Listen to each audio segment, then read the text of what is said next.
The first logic fallacy is ad hominem. The ad hominem fallacy occurs when someone attacks the character or personal traits of an opponent rather than addressing the substance of their argument. This tactic is used to undermine the opponent without engaging in the actual issue at hand. It's a diversionary tactic that can be misleading. An example of this logic fallacy is instead of addressing the policy proposals of a rival candidate, one focuses on rumours about their personal life. The second logic fallacy is strawman. A strawman fallacy is a logic fallacy in which someone misrepresents or distorts the opponent's argument in order to make it easier to attack or refute. Instead of addressing the actual position or argument of the other person, this fallacy involves subsidizing it with a weaker or exaggerated version that is easier to criticize. By attacking this misrepresentation, the person avoids engaging with real argument, and it creates a false sense of victory. It is considered to be a deceptive tactic as it undermines meaningful dialogue. An example of this could be, those who advocate for environmental protection are clearly against progress in economic development. You think that we should invest more in education, so you must be suggesting that we throw unlimited funds at schools without any accountability or oversight. The third logic fallacy, appeal to authority. Appeal to false authority could be using an alleged authority as evidence in your argument when the authority is not really an authority on the facts relevant to the argument, as the audience allowing an irrelevant authority to add credibility to the claim being made. An example of this could be celebrity endorsements. Just because a famous person promotes a supposed health supplement, this doesn't automatically mean that it's scientifically more effective. Number 4. The slippery slope fallacy. The slippery slope fallacy. This is the assertion that if we allow A to happen, then Z will consequently happen too. Therefore, A should not happen. The problem with this reasoning is that it avoids engaging with the issue at hand, and instead shifts attention to baseless extreme hypotheticals. The merits of this original argument are then tainted by unsustained conjecture. Colin Closet asserts that if we allow same-sex couples to marry, then the next thing we know, we will be allowing people to marry their parents, their cars, and even monkeys. Another example of this could be singing in the shower. Singing leads to dancing, dancing leads to slipping, and slipping leads to paramedics seeing you naked. Number 5. The bandwagon fallacy. This logic fallacy uses an appeal to beliefs of a group of people, stating that because a certain opinion or attitude is held by a majority, it is therefore correct. This appeal to popularity is common in commercial advertising that portrays products as desirable because they are used by many people or associated with popular ideas. The inverse argument to this fallacy is that something unpopular must be flawed.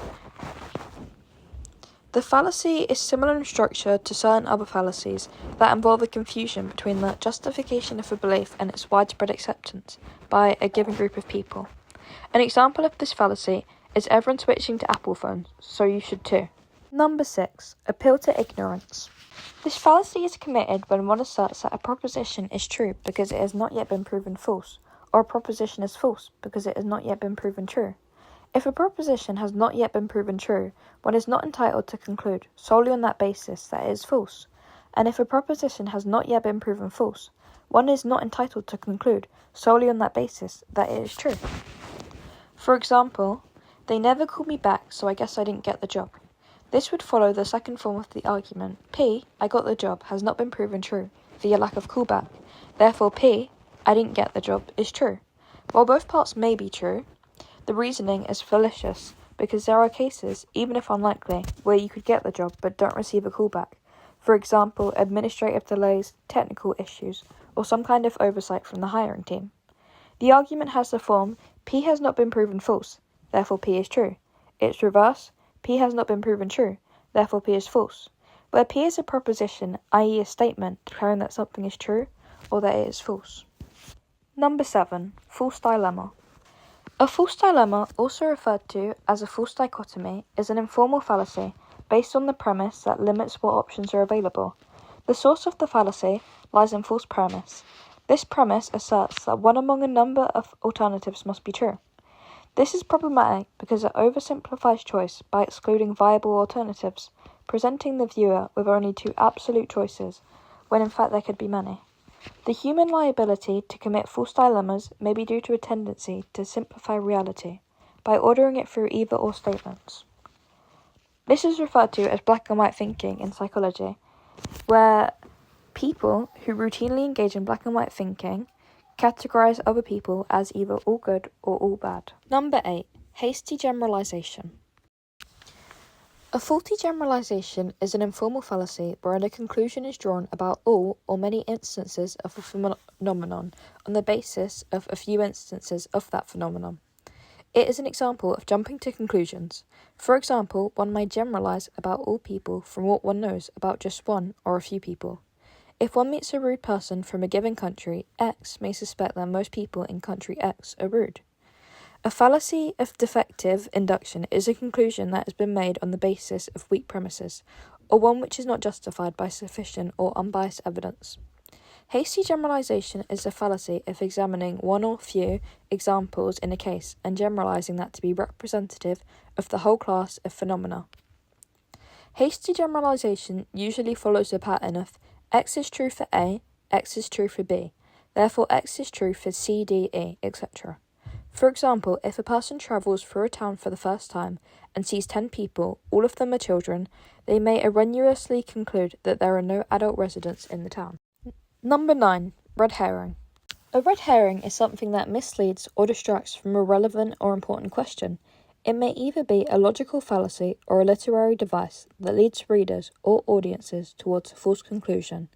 A red herring may be used intentionally, as in mystery fiction or as part of a rhetorical strategy, e.g. in politics. In the mystery novel A Study in Scarlet, the detective Sherlock Holmes examines a clue which is later revealed to be intentionally misleading.